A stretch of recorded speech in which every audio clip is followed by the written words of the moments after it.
So, kung sino mang gustong sumunod sa akin, unang-una, dapat matutong lumimot ng para sa sarili. So, ang paglilingkod ba natin ay talagang para sa kapwa o para sa sarili natin? Maglilingkod ako sa simbahan para pagdating ng mga relief ng Christmas gift giving, mayroon ako. Maglilingkod ako sa simbahan para talagang, dapat mayroon akong matatanggap dyan.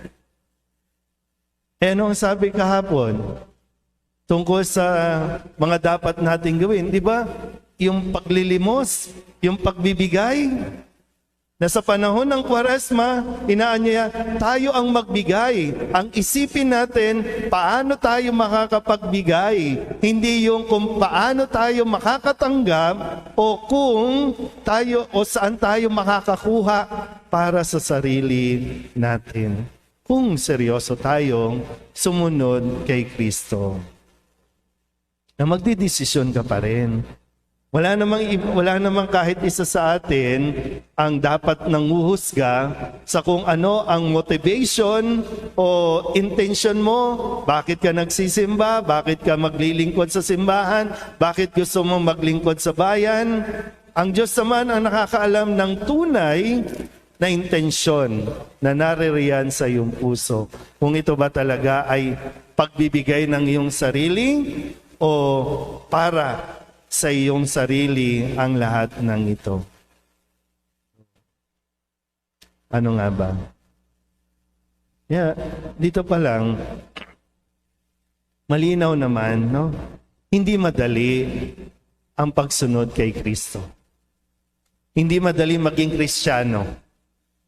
Hindi madali maging Katoliko. Maliwanag yan.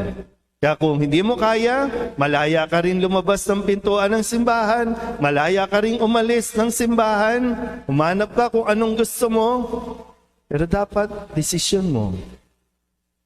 Hindi tayo pinipilit, may kalayaan tayong piliing manatili at sumunod kay Kristo, o gagamitin natin ang kalayaang ito para lumayo sa Diyos. Kasi gusto lang natin magandang buhay, masarap na buhay, buhay na walang problema, buhay na walang sakit.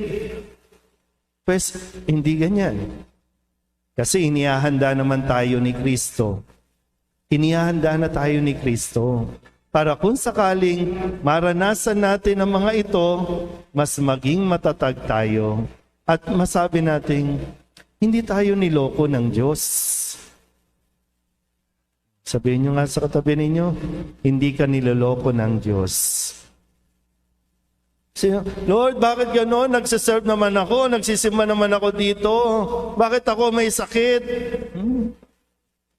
Kayanin mo. Diba? Dapat kayanin mo.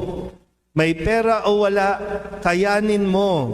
Magbigay ka ng iyong sarili. Maglingkod ka kahit walang nakakakita, walang nakaka-appreciate. Dahil ang mahalaga, ginagawa mo yan para sa pagsunod sa Diyos.